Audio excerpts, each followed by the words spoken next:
Por la noche huele a cera caliente, piedra mojada y lana helada. En las habitaciones hay camas estrechas con paja, agua caliente para lavarse en la mesa y, al lado, un cuenco con ceniza para limpiar las plumas. Detrás de la pared se oye cómo los alumnos tardíos regresan por los adoquines. Los zapatos crujen y cada paso resuena en las bóvedas como un golpe sordo. Sobre el baúl hay un pergamino enrollado, un juramento privado, que los adultos decidieron pronunciar sin testigos, en contra de la voluntad del tutor. El matrimonio silencioso no es un gesto romántico, sino una apuesta contra los estatutos de la casa, contra el derecho a disponer del destino de la mujer a través de los parientes y los ingresos. Saludos a los espectadores y me alegro de que estén aquí de nuevo. Por favor, escriban en los comentarios desde qué países y ciudades están viendo este episodio, para que se forme un mapa vivo de nuestra conversación. Les deseo una escucha tranquila, pero atenta. A continuación, hablaremos de cómo una novela sobre el pecado se convierte en un caso sobre la tutela, los votos y el derecho de una mujer adulta a decidir sobre su propia vida. El París del siglo II vive en los patios de las escuelas y el cabildo. Los alumnos adultos pagan por asistir a clase. Los maestros se mantienen gracias a las donaciones y su reputación. Los estatutos de los canónigos protegen la propiedad y el orden, y los tutores familiares se aseguran de que cada unión beneficie a la casa. En este contexto nace una unión que el mito aprenderá a llamar historia de pasión, y el documento acuerdo entre dos adultos, celebrado sin consentimiento familiar. Según la lógica canónica de la época, basta con el consentimiento de las partes adultas, expresado en tiempo presente, para que la unión se considere válida. Según la lógica social, se requería algo más: el consentimiento del tutor, relacionado con los bienes, la dote y el honor de la familia. El primer giro preparado es el choque entre dos leyes, la eclesiástica, que reconoce la validez del consentimiento privado, y la secular, de supervisión familiar, para la que, sin el consentimiento del tutor, toda la historia parece un robo de derechos e ingresos. En esta ruptura comienza un asunto que no tiene que ver con los sentimientos, sino con el poder sobre el cuerpo y el nombre. Las cartas, que más tarde se leerán como una confesión, son en esencia argumentos a favor del derecho a elegir. En ellas no se pide perdón por la vergüenza, sino que se demuestra que la elección adulta de una mujer no equivale a una falta. En estas cartas se escucha lo principal. El rechazo del papel impuesto es una forma legítima de comportamiento. Pero la ciudad oye otra cosa. A los ojos del tutor, la unión secreta es una violación directa de sus derechos como administrador del destino de su pupila y de sus bienes. Surge una presión, encubierta con la palabra arrepentimiento. Hay que eliminar el escándalo, devolver el honor a la casa, cerrar el tema. Esta presión no es una categoría teológica, sino una práctica administrativa. Se propone separar lo privado de lo público para que las figuras desaparezcan de la plaza. Uno se irá al convento, la otra se retirará. El segundo giro preparado es la transformación del arrepentimiento en un instrumento que sirve a los intereses de la tutela y la cátedra, y no a la conciencia. El golpe al maestro no solo afecta a su vida personal, sino también a las finanzas de la escuela. La reputación en una ciudad así es moneda de cambio. Los alumnos adultos eligen a quién pagar por las clases y los benefactores deciden qué nombre es digno de donaciones. El escándalo arruina el horario y, con él, los ingresos. La casa donde antes se agolpaban los oyentes se vacía, y aquí la realidad documental es más fuerte que la leyenda.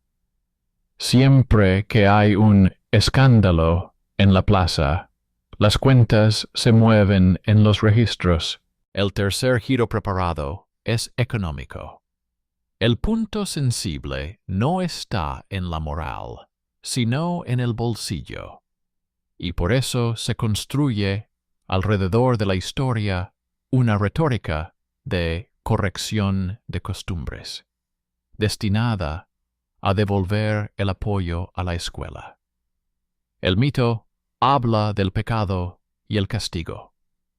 El documento muestra las listas de donaciones, los nombres de los mecenas y la caída de las cuotas de matrícula. A continuación, la presión adquiere la forma de votos. En la rama masculina, la tonsura monástica como forma de apartar a una persona de la línea de conflicto. En la femenina, el convento como instrumento de tutela, donde el estatus y los bienes pasan a estar bajo otro régimen. Es importante señalar que se trata de personas adultas y de obligaciones que modifican la situación jurídica. Para el tutor, es un desenlace conveniente. El escándalo queda apagado, los bienes bajo supervisión, el honor de la familia salvado. Para ella, es un nuevo punto de elección. Aceptar la tonsura como un castigo, o como un marco en el que puede construir su propio orden. Aquí es donde entra en juego el tema del derecho a negarse. No se trata de una protesta descabellada, sino de un movimiento inteligente dentro de las normas. El rechazo de la interpretación impuesta del voto, el intento de armonizar los estatutos no con la leyenda, sino con la vida real de la comunidad femenina. El mito gusta de contar la historia doméstica, como si todo se decidiera con el corazón. En realidad, todo lo decidía el registro. Los monasterios tenían estatutos. Los estatutos determinaban quién podía hacer qué, quién era responsable de qué libros leer, cómo administrar los bienes, cómo aceptar donaciones y cómo proteger la propiedad de las usurpaciones de los parientes. El voto no solo enfatizaba la abstinencia, sino también la capacidad jurídica. La superiora tenía un sello, el derecho a mantener correspondencia, el derecho a aceptar donaciones y a celebrar contratos en nombre de la comunidad. No se trata de un detalle romántico, sino de gestión. En las cartas dirigidas a un conocido teólogo, ella no pide palabras de consuelo, sino estatutos e interpretaciones adecuados para la vida.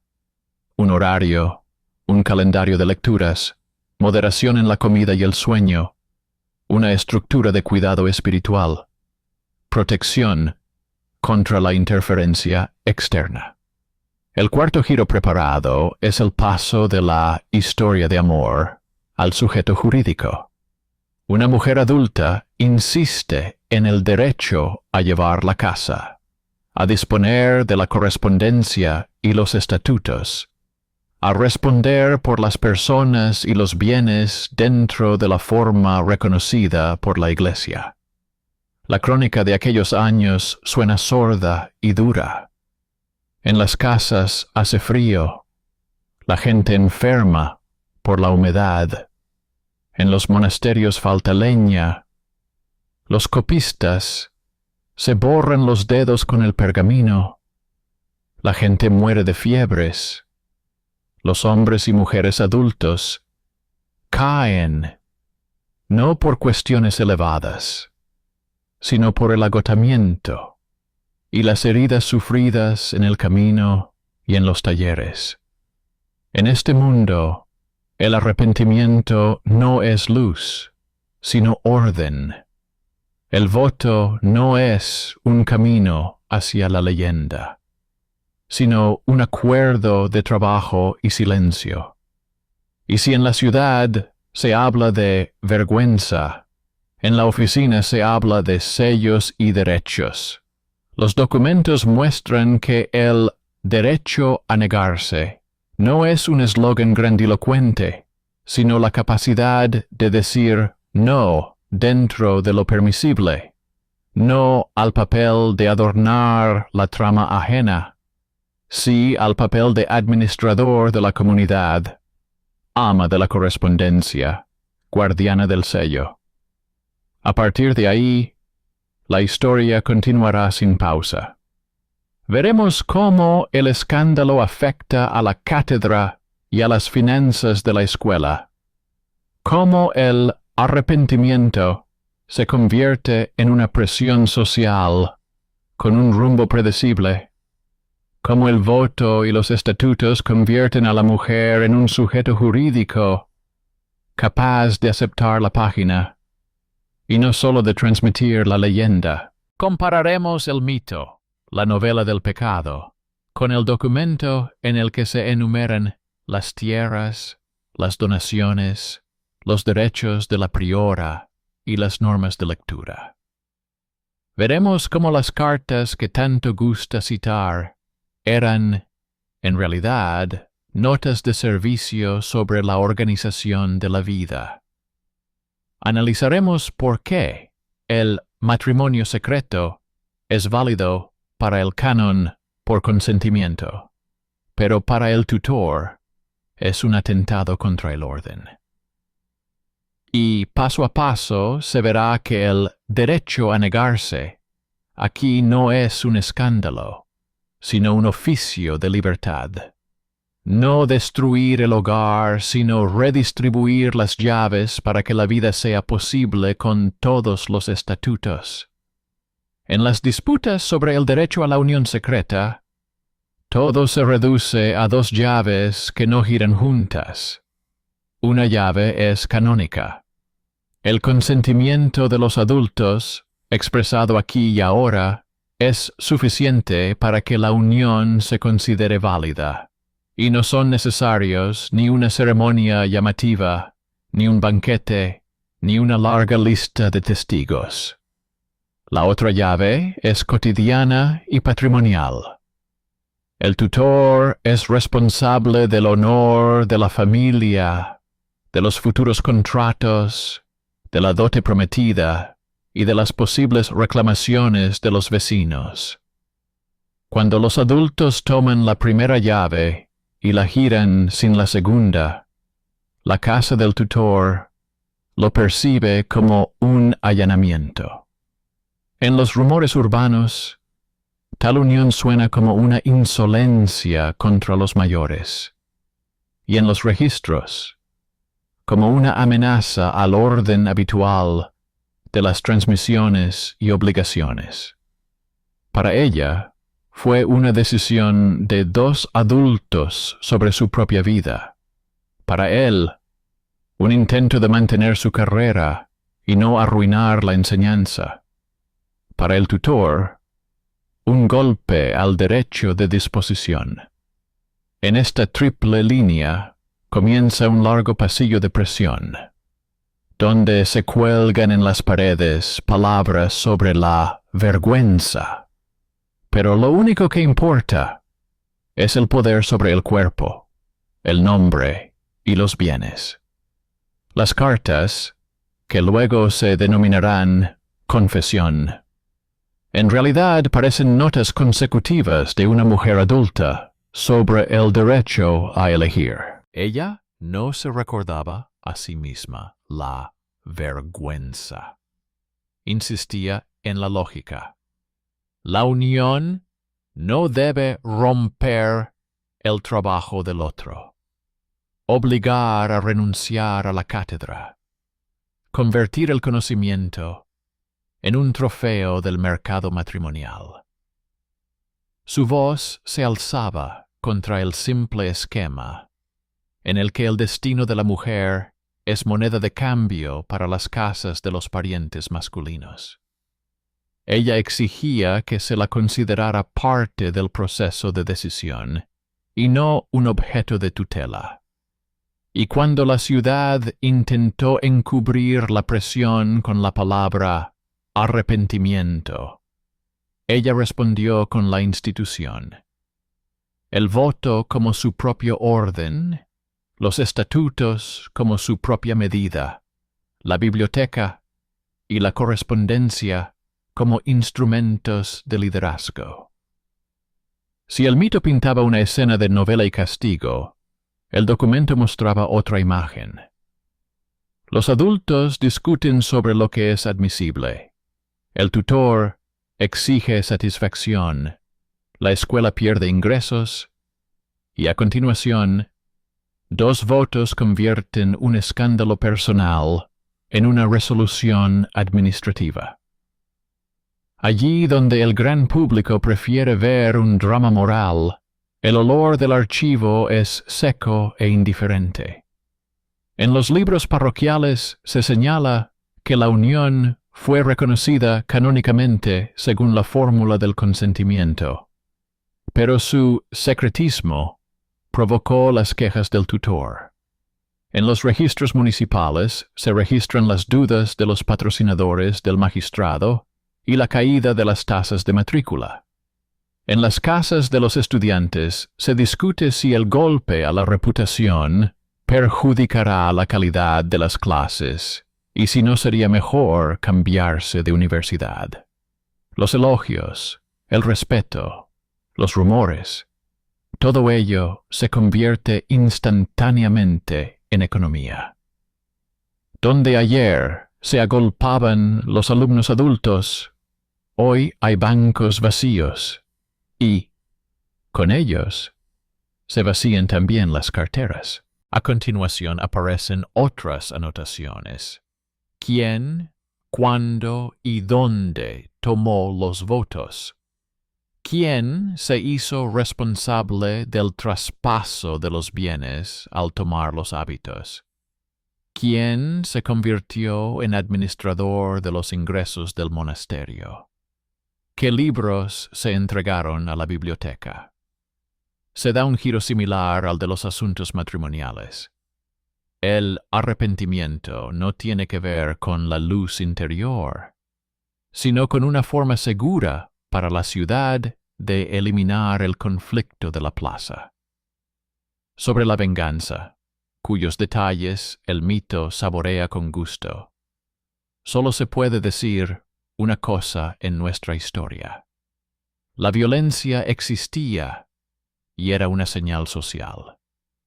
Un hombre adulto es apartado de la vida pública como esposo y padre. Se le traslada a un monasterio, donde la forma de vestir y el horario diario sustituyen la verdad evidente sobre su papel masculino. La ciudad obtiene una simple imagen de castigo, y la escuela, una reorganización de nombres y puestos. No hacen falta detalles, basta con comprender las consecuencias. Este golpe pone fin al debate sobre el matrimonio de hecho, dejando la unión formalmente válida en el canon, pero prácticamente bloqueada. Para ella, esto significa un paso en solitario hacia la vida monástica, no como una huida, sino como un nuevo tipo de responsabilidad. Para él, una celda, correspondencia y teología, alejadas de la luz pública y trasladadas a la penumbra de los scriptoria monásticos. El agua fría, la piedra húmeda y el estricto régimen no se convierten en un símbolo de expiación, sino en una forma de control que satisface a los tutores, los donantes y aquellos que preservan la tranquilidad de la ciudad. Lo que se denomina derecho a la negativa se revela aquí como un oficio. La negativa no es un grito en la plaza, sino la capacidad de trabajar dentro de los estatutos para no derrumbarse. Ella no elige el papel de penitente que intentaron imponerle, sino el de priora que hay que ganarse. Esta línea se traza a través de detalles muy materiales. La superiora tiene las llaves y el sello.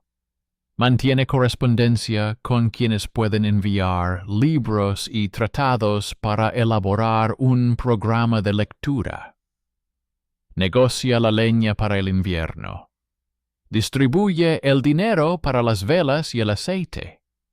Hace un inventario de los donativos indicados en los testamentos. Protege la despensa de los parientes que consideran que su sangre les da derecho a las reservas ajenas. En los estatutos no aparece la palabra novela, sino que hay normas para las lecturas nocturnas y diurnas, el orden del comedor, medidas disciplinarias sin humillación y sin pruebas corporales ostentosas, el procedimiento de admisión y expulsión de las hermanas, el papel de la atención espiritual, instrucciones sobre la vestimenta, una lista de libros que se pueden tener en las celdas y en el armario común. Ella no pide al teólogo frases bonitas sobre la humildad, sino estatutos claros y explicaciones sobre cómo organizar la comunidad para que viva sin atolladeros, sin insinuaciones y sin disputas sobre los límites de lo permitido. La realidad de estas casas está lejos de la leyenda y más cerca de la contabilidad.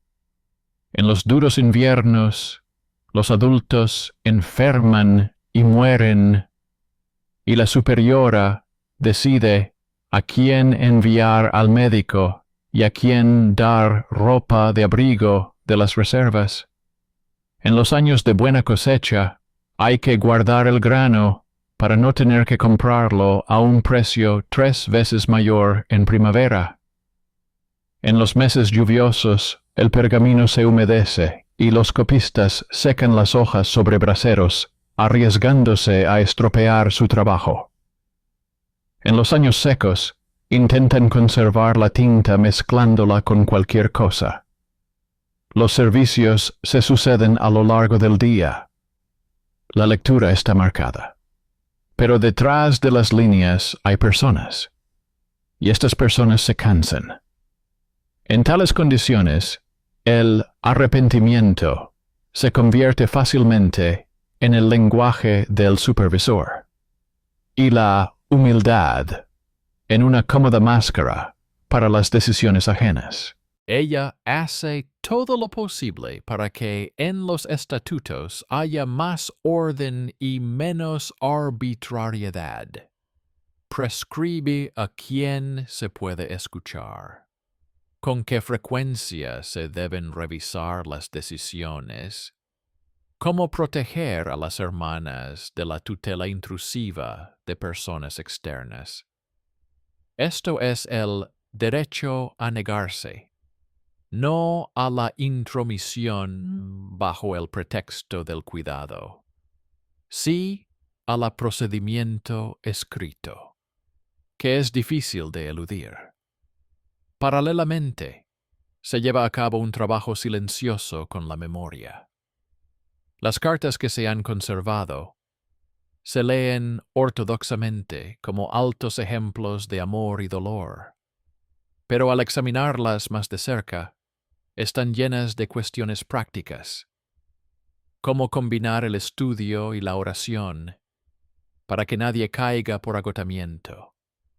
Cómo distribuir la lectura para que más mujeres se alfabeticen y no se limiten a repetir mecánicamente los servicios. Qué libros son admisibles para la celda y cuáles deben guardarse en el armario común. Cómo tratar los textos que hablan de sentimientos, pero cuyo tono no rompe con las convenciones sociales.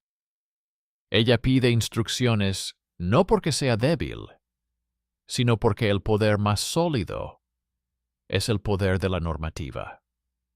Su rechazo a ser un adorno de la leyenda ajena se expresa en una pedantería obsesiva por los detalles, y es precisamente esta pedantería la que permite a la comunidad sobrevivir. Es aburrido leer el mito sobre el sello, las llaves y los cuadernos oficiales. Lo único interesante del documento es eso. Mientras que el público externo prefiere hablar de vergüenza y lágrimas, los estatutos se refieren a los derechos de la superiora. Negociar, aceptar donaciones de tierras, celebrar acuerdos de renta, contratar a personas para trabajos pesados, defender los intereses ante aquellos que consideran el convento femenino un punto débil y una presa fácil. Sus cartas no muestran debilidad, sino un alto sentido profesional.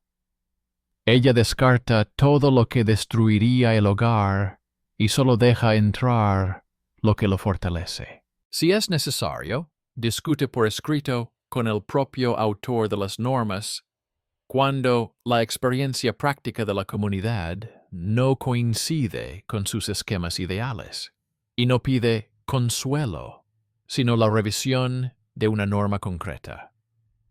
En esta discusión hay más responsabilidad que en cualquier reconocimiento retórico. Ella no pide misericordia, sino herramientas.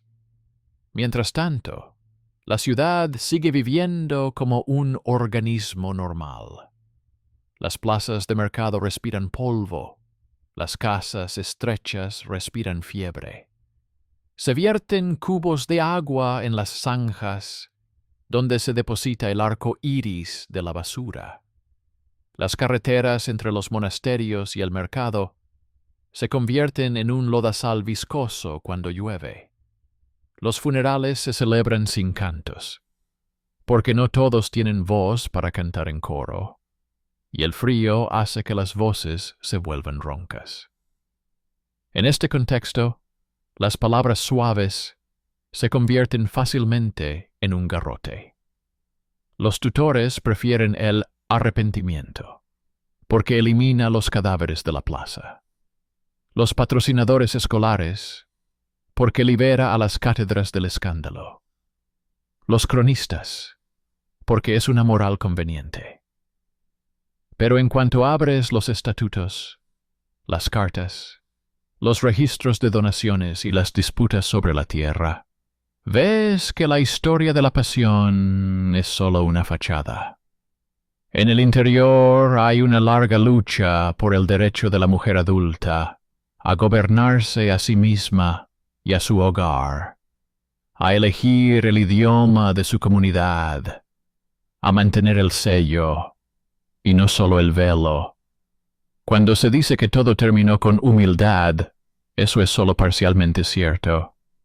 Sí, las figuras se retiraron a la vida monástica. Sí, la plaza pública ya no las vio como pareja. Pero la humildad, en su interpretación, resultó ser una disciplina de control. Ella no se entregó a la tutela, sino que tomó bajo su tutela a otros y se convirtió en la dirección a la que llegan cartas, libros, donaciones y solicitudes de normas. Este poder es más silencioso que la cátedra de un magister, pero dura más tiempo. En los estatutos de la comunidad, cada detalle, desde el horario de los servicios hasta el plazo de conservación del grano, se convierte en una garantía de que las personas no se desmoronarán ante el primer golpe de la enfermedad o el hambre. Este es el derecho a negarse, llevado al extremo. Negarse a ser la lección moral de alguien. Aceptar ser el hogar de alguien. No cambiaremos el tono. Simplemente seguiremos el papel. ¿Cómo los estatutos consolidaban la capacidad jurídica de la abadesa? ¿Qué formas de donaciones protegían los bienes de las incursiones de los parientes? ¿Cómo las cartas se convertían en estatutos que podían utilizarse en las casas vecinas? ¿Cómo el ahorro en velas y pan humanizaba tanto la lectura como la oración? ¿Cómo de un asunto privado surgió una escuela de autogobierno femenino, donde el derecho a negarse dejó de ser un episodio y se convirtió en una forma de vida? Y cuanto más nos alejamos de la leyenda, más claro se ve que en esta historia no hay pecado como marca. Hay un trabajo largo y arduo para convertir la elección en poder, y el poder en un orden que salva más vidas que el sermón más inspirador. En los estatutos, que no había que recitar sino llevar como un manojo de llaves, se va configurando poco a poco una nueva geografía del poder. La comunidad femenina, bajo la dirección de la superiora, obtiene un sello, el derecho a celebrar contratos sobre la tierra y la renta, el derecho a mantener correspondencia y conservar archivos. Junto con ello, llega la obligación de responder ante el obispo por el orden de los servicios, la lectura, los ayunos y la disciplina, sin humillar la dignidad de los adultos. En el papel aparece lo que el mito no percibe: el derecho no solo a prometer, sino también a negarse. La negativa a aceptar un regalo con una carga que destruirá el hogar. La negativa a escuchar a un tutor analfabeto que trae a la comunidad la arbitrariedad ajena. La negativa a adoptar una postura de arrepentimiento ejemplar, cuando se requiere la mano firme de la administradora.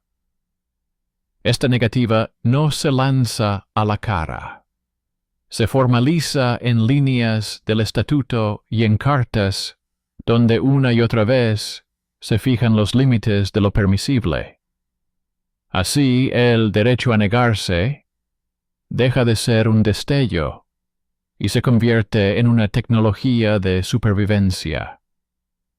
El escándalo que afectó a la cátedra, a la reputación de la escuela y a los bolsillos de los benefactores, dejó tras de sí un auditorio vacío y una larga cola de dudas. En este contexto, la elección del convento no parece una huida, sino una redistribución racional de los riesgos.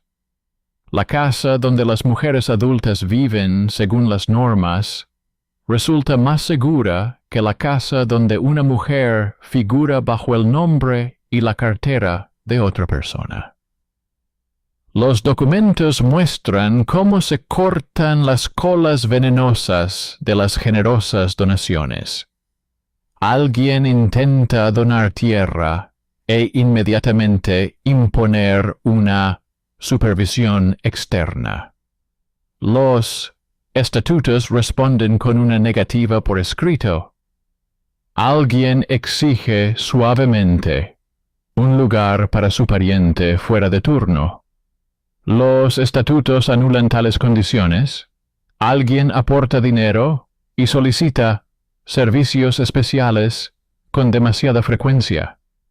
La superiora acepta una medida que la casa puede soportar y la fija en el horario para que mañana nadie convierta la solicitud en un arma arrojadiza. Aquí no hay frases grandilocuentes, solo cuentas, sellos y cartas. Son ellos los que hacen que la negativa sea legítima. Paralelamente, se refuerza el aspecto cotidiano del poder.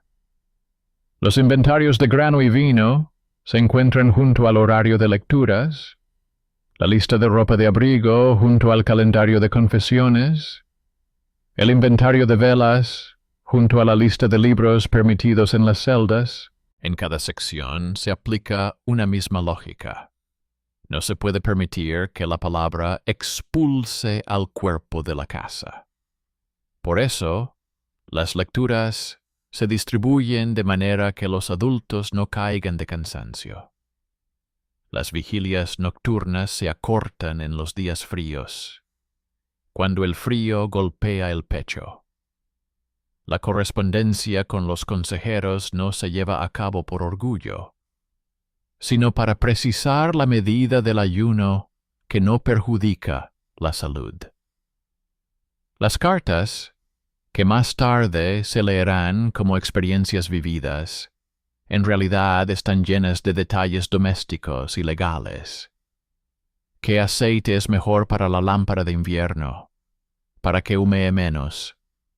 ¿Cómo almacenar la harina para que no se infeste de insectos? ¿Cómo comprobar los sellos de las cartas para no seguir órdenes falsas? Si se puede guardar en la celda ese tratado que agita los sentidos, pero que es útil como manual de estilo. Así se adquiere el hábito. Todo lo que puede convertirse en arbitrariedad es mejor fijarlo en pergamino. Entre la ciudad y la abadía se desarrolla constantemente una diplomacia silenciosa. La ciudad prefiere ver en la casa de las mujeres un objeto de tutela y moralización.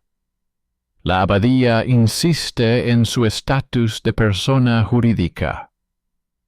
Para mantener este estatus, hay que recibir golpes donde no se golpea con un palo, sino con palabras. Cuando en la ciudad se repite la historia del pecado, los estatutos responden con puntos sobre el derecho de la superiora a llevar a cabo asuntos judiciales en nombre de la comunidad y celebrar contratos de alquiler, sobre el derecho a proteger los bienes de los parientes y las sirvientas, sobre el derecho a elegir un mentor espiritual que no convierta cada norma blanda en un látigo. Este conjunto de facultades no nació de la decencia, sino de la experiencia. Bastaba con dejar entrar una vez la mano cuidadosa de los parientes para que la despensa se vaciara. Bastaba con dejar entrar a un celoso sin medida para que los adultos cayeran exhaustos. El documento aprendió la lección y la puso por escrito. Nada de tutela externa sin el consentimiento del hogar. Nada de arrepentimiento como puesta en escena pública, en su lugar. Disciplina, donde el objetivo es más claro que la forma. En las cartas al teólogo, cuyo nombre ahora aparece en las portadas junto al suyo, hay más preguntas metodológicas que confesiones. No le interesan las florituras, sino las construcciones. ¿Cómo combinar la exigencia con la misericordia, para no convertir el hogar en un cuartel. ¿Cómo hablar del matrimonio como una fórmula canónica de consentimiento, sin justificar la supervisión social y, al mismo tiempo, sin destruir el respeto por los votos? ¿Cómo proteger a las mujeres de la presión de quienes consideran que su vergüenza debe ser útil para la reputación ajena? No pide privilegios, sino un lenguaje claro de las normas, para que nadie pueda sustituir el significado por una vaga referencia a la tradición. Y cuando llegan las respuestas, se traducen inmediatamente en reglas. ¿Cuánto tiempo guardar silencio entre lecturas? ¿Cómo asignar turnos en la cocina y en la enfermería? ¿Cómo cambiar el horario de los servicios durante el período de enfermedades para no multiplicar las muertes por resfriados? Aquí el derecho a negarse suena como el derecho a decir no a un intérprete demasiado celoso de los estatutos, y sí al sentido común, que no entrega el cuerpo al altar de la imaginación ajena.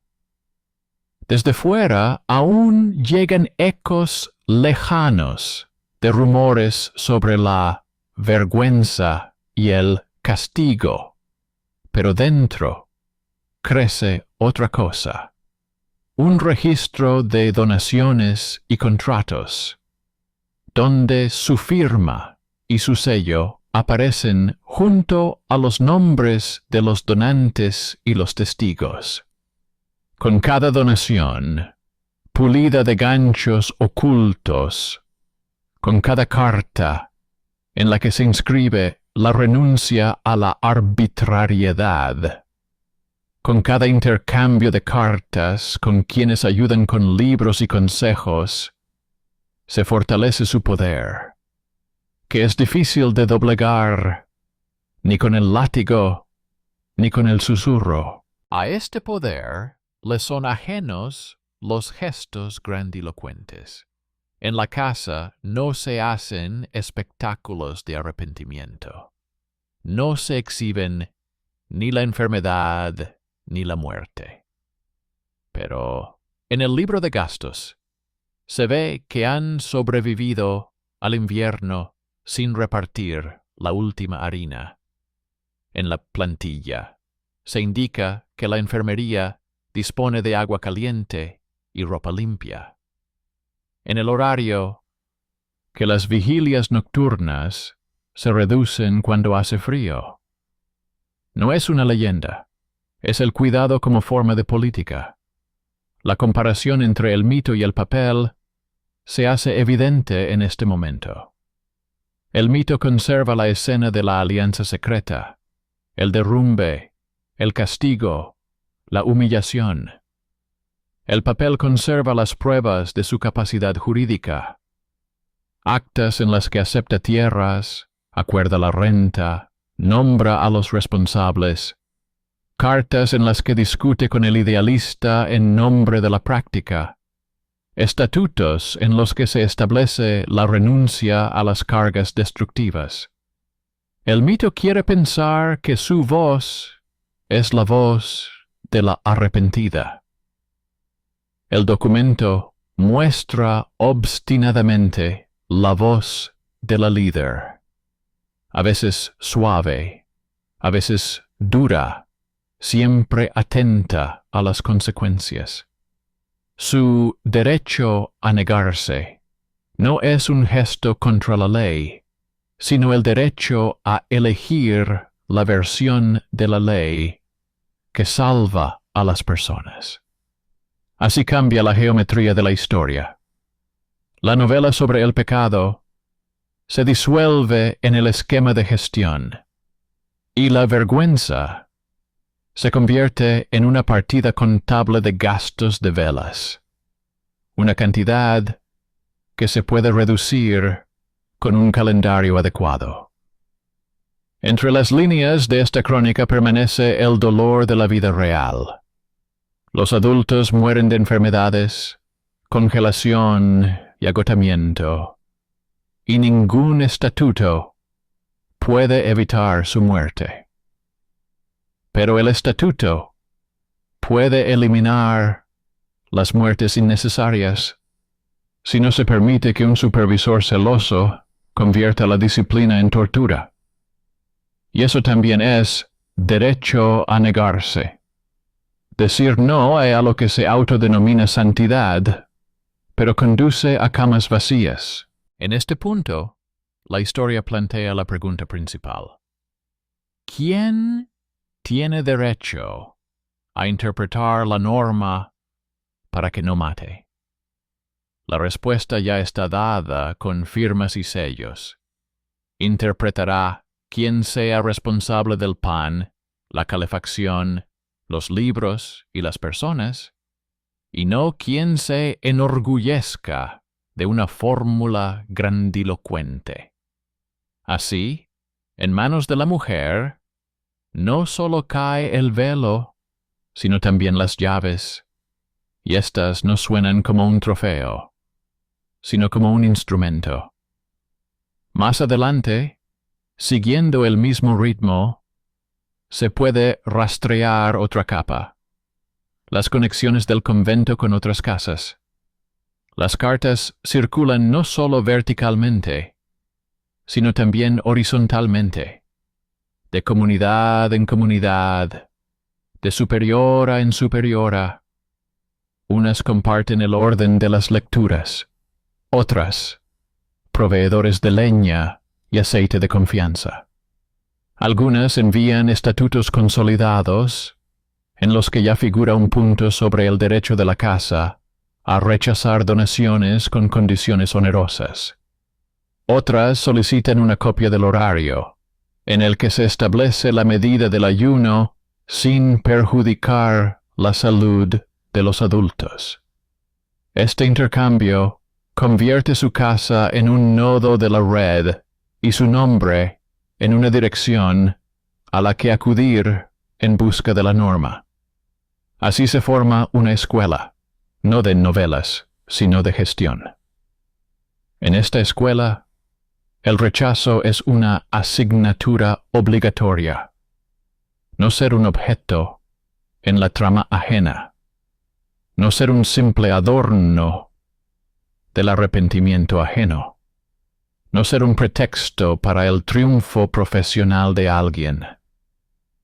Es aquí donde la historia llega al límite del último giro, no al precipicio sino al puente, tras el cual el derecho a negarse se convierte en el derecho a afirmar sus propias reglas.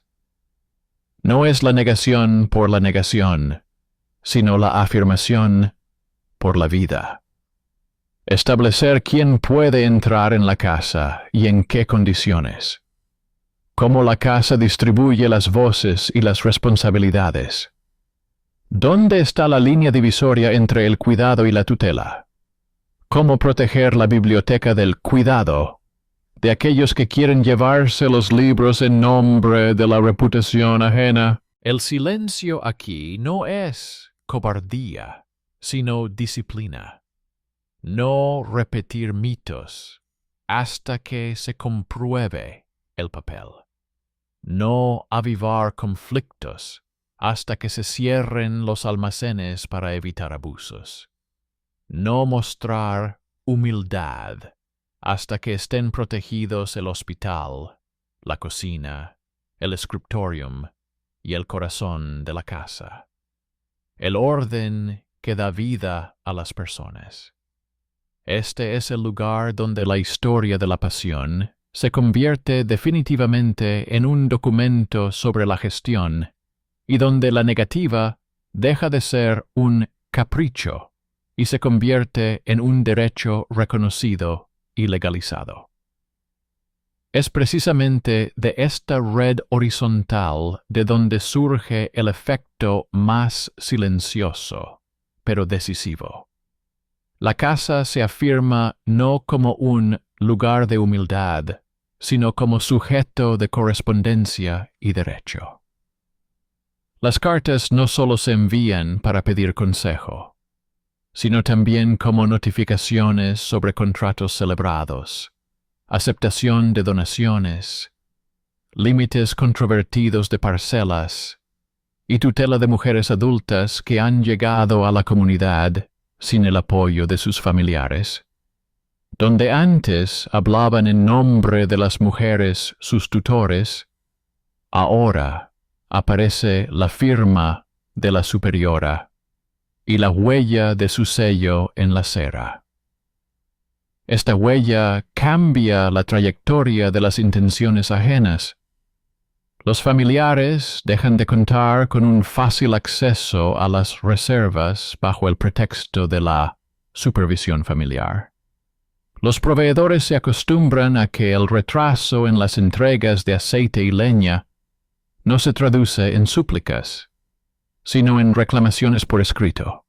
La casa episcopal respeta el orden, porque ve no una multitud sin voz, sino una institución gestionada con estatutos, libros y archivos.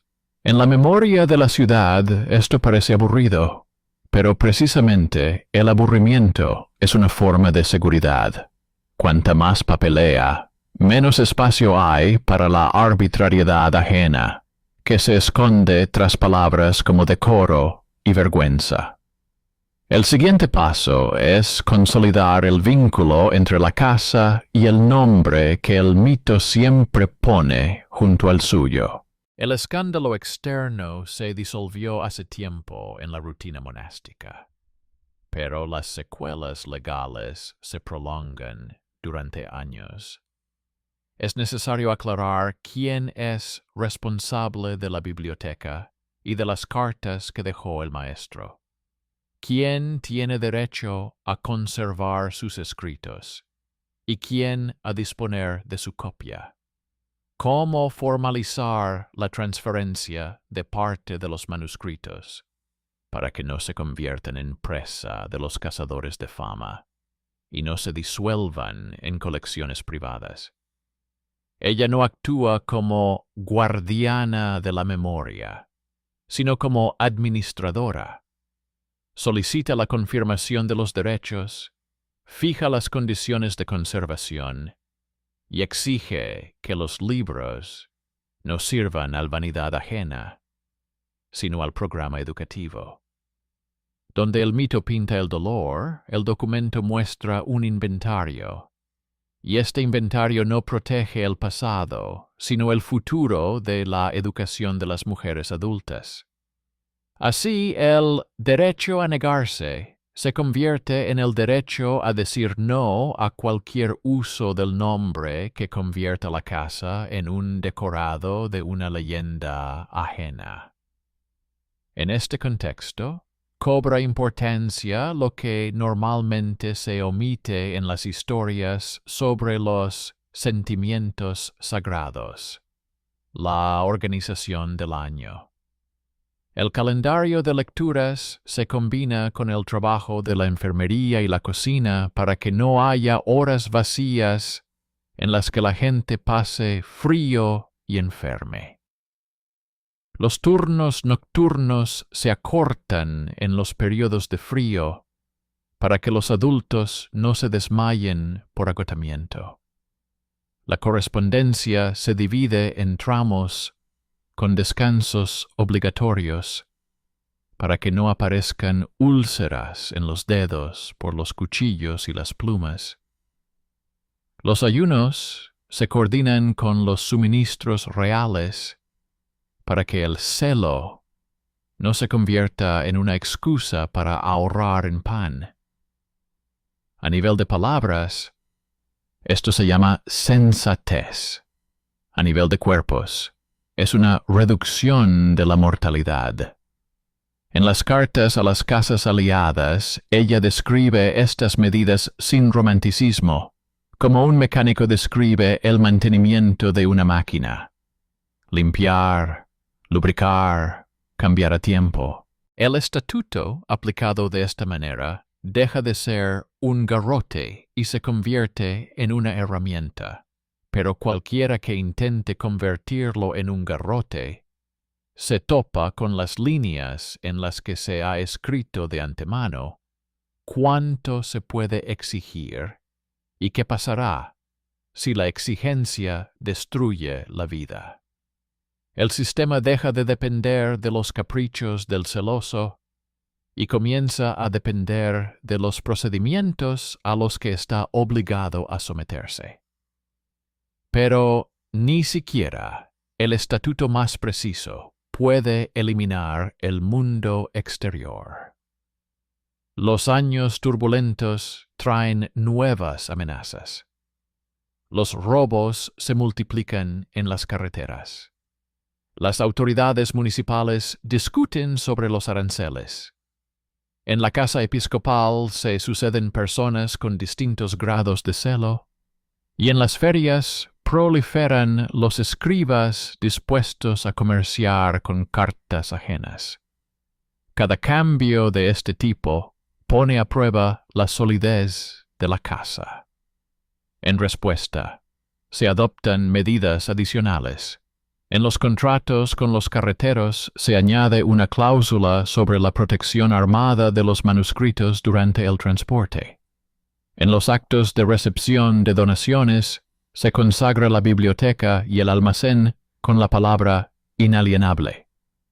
En la correspondencia con el obispo se recuerda de forma suave pero insistente los acuerdos anteriores, para que los nuevos sirvientes no reescriban el orden a su antojo.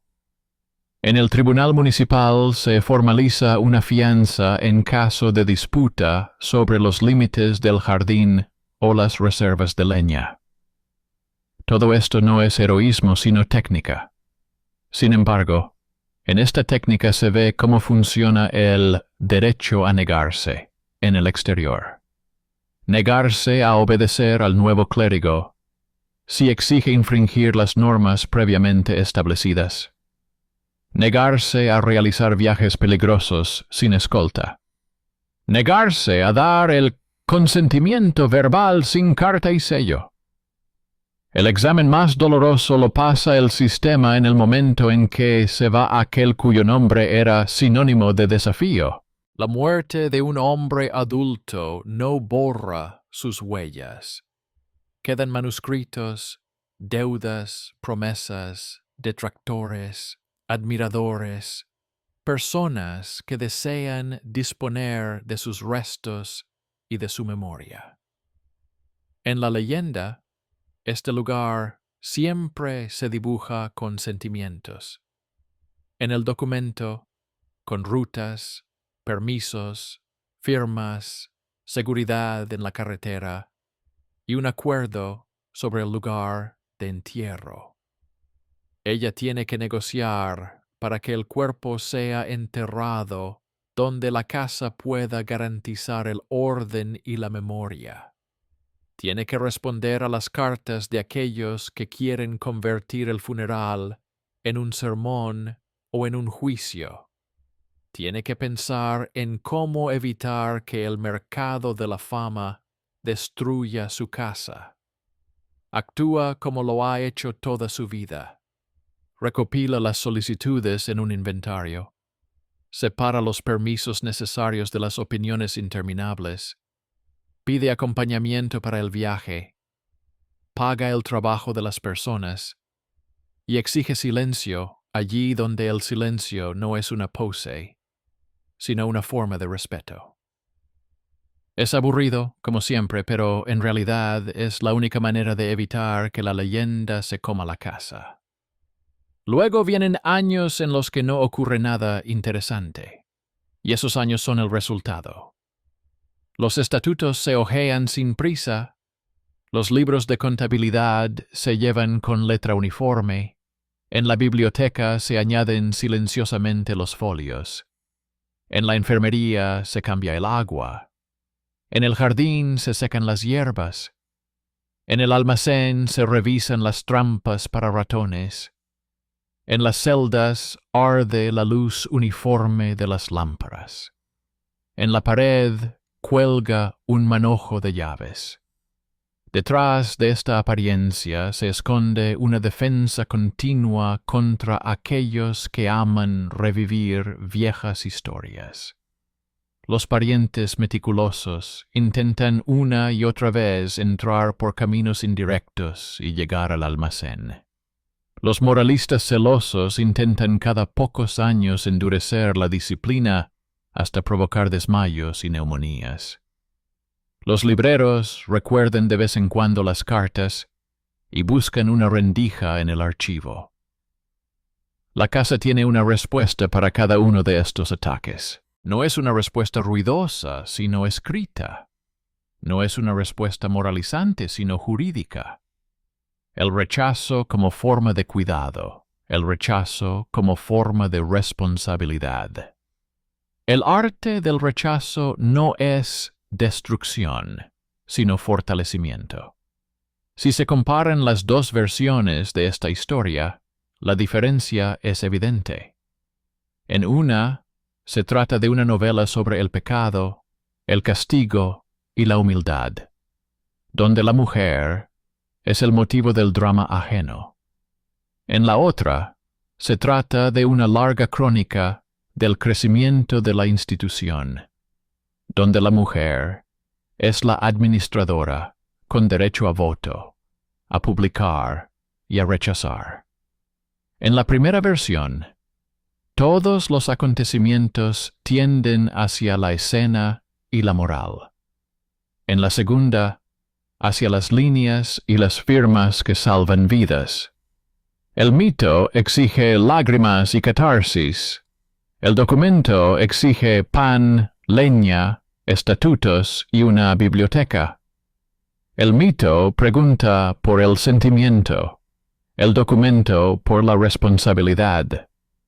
Y donde el mito pronuncia la palabra vergüenza, el documento dice tutela y propiedad. Donde el mito llama arrepentimiento, el documento muestra procedimiento. Donde el mito se admira por la humildad, el documento fija la capacidad jurídica. El final, en este sentido, nunca parece grandilocuente. No es una victoria sobre un siglo, sino una victoria sobre un día. Cada día cierra la puerta con llave, y no es una metáfora. Cada día revisa la lista de libros y la lista de tareas. Cada día aclara las reglas, porque la confusión es un pasillo para el poder ajeno. No ha eliminado el dolor del siglo, el frío, las enfermedades, las muertes repentinas de los adultos, no han desaparecido, pero ha eliminado el dolor innecesario, el que viene sobre los hombros del entusiasmo, el vanidad y la tutela. En esto consiste el destino humano. No en que el mundo reconociera la justicia de su amor, sino en que reconociera la justicia de su firma. Una casa donde el estatuto no habla con la voz del castigo, sino con la voz de la razón. Donde el sello protege de la preocupación, y donde el rechazo de los roles impuestos se convierte en la norma. Una casa así sobrevive a las leyendas. Y cuando, muchos años después, una mano ajena abra el archivo y soplará el polvo, no verá una hermosa tragedia, sino una red de decisiones, cada una de las cuales eligió la vida. En esto reside el sentido más sobrio de la confesión de la historia. El mito crea la fachada, el documento sostiene las paredes, y el derecho a negarse es la puerta que se cierra desde dentro para mantener a los que están dentro adultos y vivos. La casa, que antes se consideraba un refugio del ruido, se convierte poco a poco en un cruce de caminos donde confluyen las líneas jurídicas, económicas y científicas. Allí acuden mujeres adultas sin el apoyo de sus familiares. Allí llegan cartas con preguntas sobre la distribución de las lecturas y el grado de disciplina. Allí acuden los carreteros con aceite, grano y velas. Allí, en la quietud de la sala de archivos, se apilan los actos de donación y las actas de los acuerdos judiciales. Estos documentos llevan un sello, y el sello habla más alto que la leyenda. La comunidad actúa como una persona jurídica capaz de aceptar, rechazar, litigar, contratar y encargar. Aquí se ve con especial claridad la diferencia entre el mito y el documento. El mito ama el vacío y los sentimientos. El documento ama las líneas y la responsabilidad. Cuantas más líneas, menos espacio hay para la arbitrariedad, que se esconde tras palabras como honor del linaje y arrepentimiento útil. El orden interno de la casa, que a menudo se presenta como una oración silenciosa, en realidad se asemeja a un taller bien organizado. Hay horas asignadas para la lectura, pero no hasta el desmayo. Normas para el trabajo, pero no hasta la enfermedad. Medidas para el ayuno, que tienen en cuenta el clima, la edad y el estado de salud de los adultos. Silencio para dormir, en el que no irrumpe un supervisor celoso con reglas improvisadas. En los estatutos aparece lo que normalmente pasa desapercibido para los ojos ajenos. Una cláusula sobre el trabajo extra permitido en la cocina. Un punto sobre la inviolabilidad del espacio personal y las pertenencias. Una lista de libros permitidos en la celda. Y una lista de los que se guardan en un armario común y se prestan por turnos. Lo más importante de estas líneas son las prohibiciones establecidas de antemano. Renuncia a vigilias demasiado largas en invierno. Renuncia a hazañas domésticas que rompen la espalda. Renuncia a ejemplos de humildad, impuestos que mutilan a quienes llevan el peso de la casa sobre sus hombros. El derecho a negarse aquí no es un eslogan, sino un detalle de ingeniería que evita que la estructura se derrumbe. La vida exterior no se detiene y sigue poniendo a prueba la solidez del hogar. En la casa episcopal cambian los sirvientes y, con ellos, cambia el tono de las cartas. Uno prefiere los recordatorios suaves, otro admira el bastón de la forma. Un tercero se remite a la vaga tradición, bajo la cual es conveniente ajustar cualquier exigencia. La respuesta de la comunidad es siempre la misma.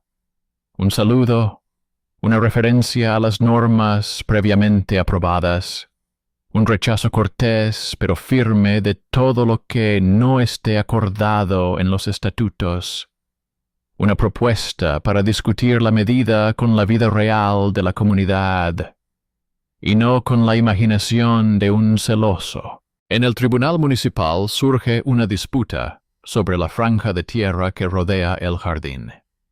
La casa vecina considera que la frontera se ha desplazado con el paso de los años. Se presenta una lista de antiguos documentos, un recibo de la transferencia de las estacas fronterizas, testimonios de personas que aún recuerdan la antigua ubicación de la puerta. De nuevo, el aburrimiento, de nuevo las líneas, de nuevo el sello. Y de nuevo, esto es más fuerte que cualquier grito, porque el grito desaparece y el papel permanece en el armario. La parte financiera de esta historia no es menos delicada.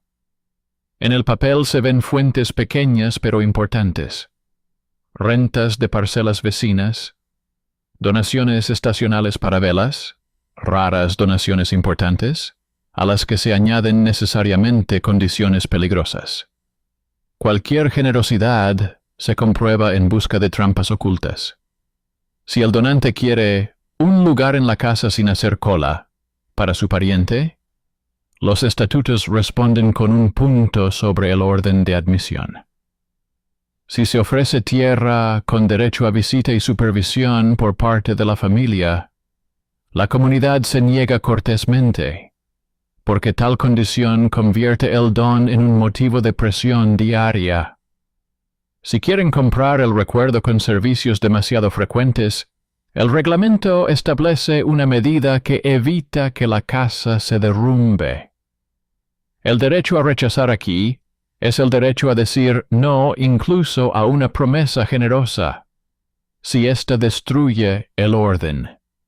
De este orden depende no solo la lectura, sino también el pan en la mesa, el calor en invierno, y que nadie muera por la generosidad de alguien. La línea académica, que suele reducirse a bonitas letras, aparece en las fuentes como una red de solicitudes de trabajo. Algunas casas envían horarios de lectura, otras, listas verificadas de libros permitidos, y otras, notas metodológicas sobre cómo dividir la biblioteca en para la celda y para la sala común, a fin de no romper ni la disciplina ni la iniciativa.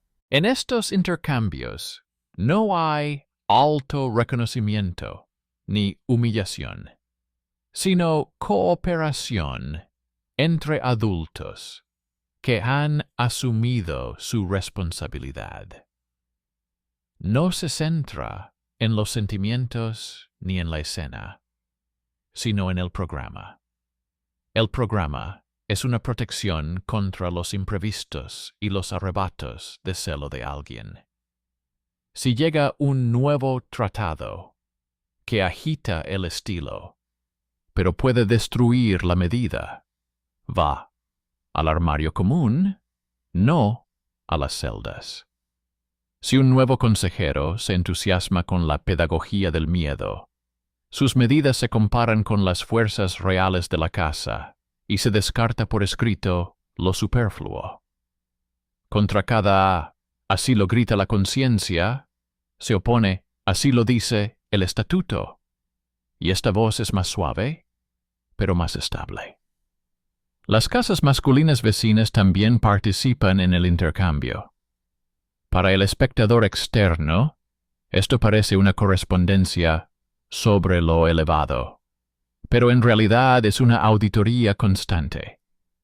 Las preguntas se refieren a cómo guardar los pergaminos para que no se humedezcan, cómo llevar un catálogo para que no se pierda ningún libro, cómo comprobar los sellos de la correspondencia entrante para no cumplir órdenes ajenas, cómo registrar la transferencia de manuscritos tras la muerte de un autor famoso para que no se pierdan en los bolsillos de los amantes de la fama. Aquí no hay instrucciones de arrepentimiento. Aquí hay acuerdos entre instituciones.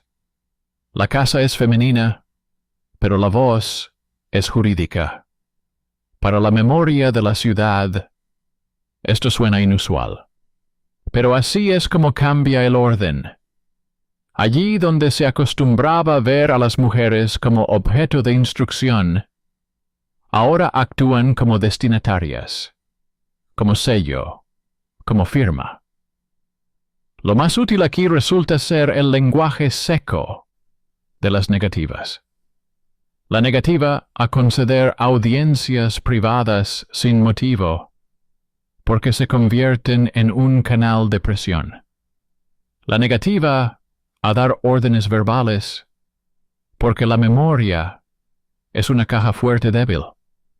Rechazo de los arrepentimientos ejemplares, porque la ostentación mata la dignidad y la disciplina y no aporta ningún beneficio. Rechazo de la celosía excesiva que se esconde detrás de palabras bonitas. Rechazo de los proveedores que una y otra vez incumplen los plazos y luego ofrecen redimir la culpa con un descuento, si la empresa no presenta una reclamación ante los tribunales. Cada rechazo se formaliza mediante una disposición o una carta, para no tener que volver a discutir mañana por nada.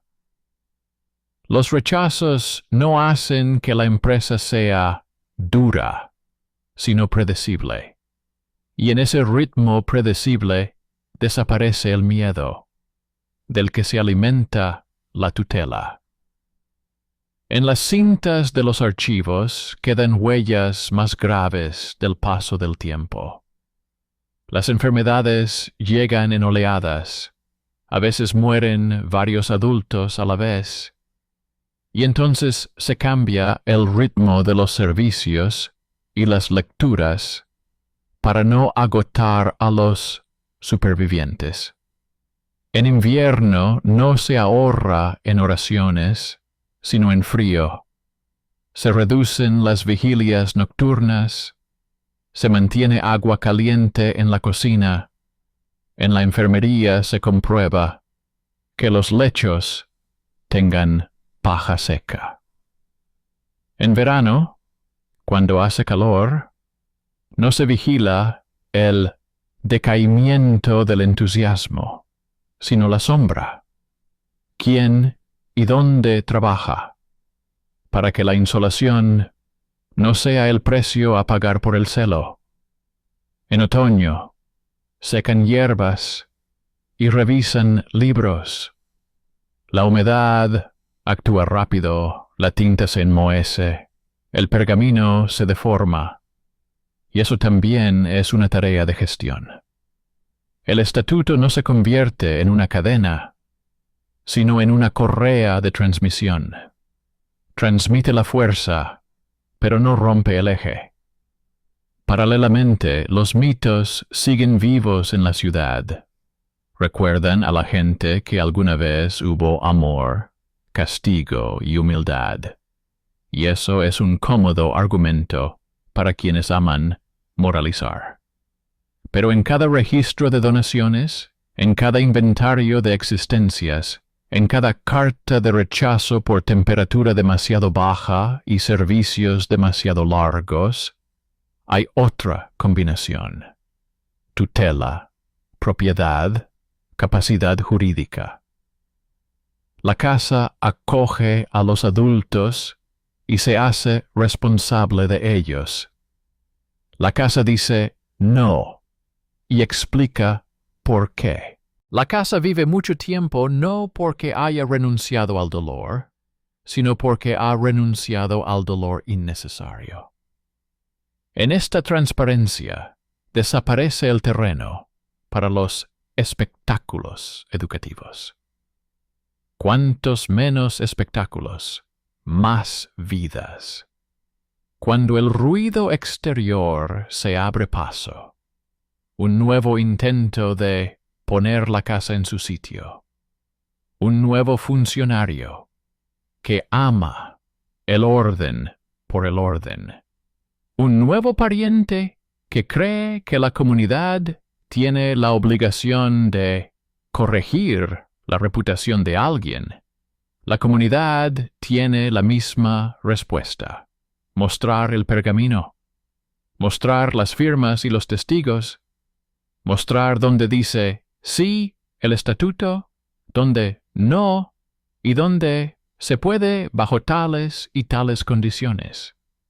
Mostrar que el voto no es una trampa para el cuerpo, sino un régimen de responsabilidad. Mostrar que la negativa no es una insolencia, sino parte de un acuerdo reconocido por el obispo y la ciudad. Mostrar que aquí viven adultos y no material para el ejemplo ajeno. No se trata de una victoria en la plaza, ni de un triunfo sonoro. Se trata de un trabajo constante para mantener la frontera en la que se rompe la costumbre ajena de disponer. Así se llega a una conclusión que es difícil de vender como leyenda y fácil de leer como informe. La unión privada de dos adultos, formalizada sin la bendición del tutor, se convirtió en motivo de una serie de golpes al hogar, a la cátedra, a la reputación, a los bolsillos. La moral ruidosa intentó convertir la historia en un ejemplo. Pero dentro de este intento surgió una institución que aprendió a vivir según las normas y no según los caprichos ajenos. La mujer se hizo cargo del sello, la correspondencia y las llaves, y eso lo cambió todo.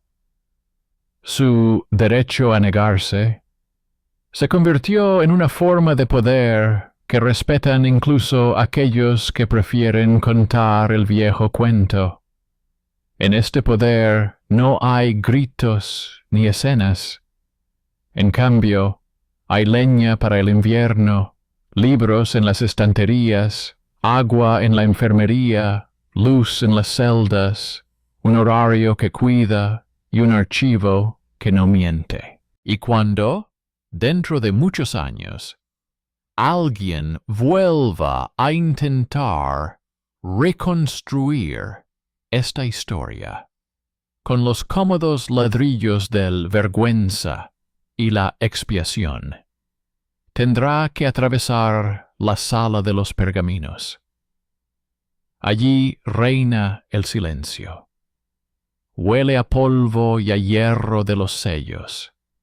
Allí se encuentran las respuestas, que no se debilitan con los relatos.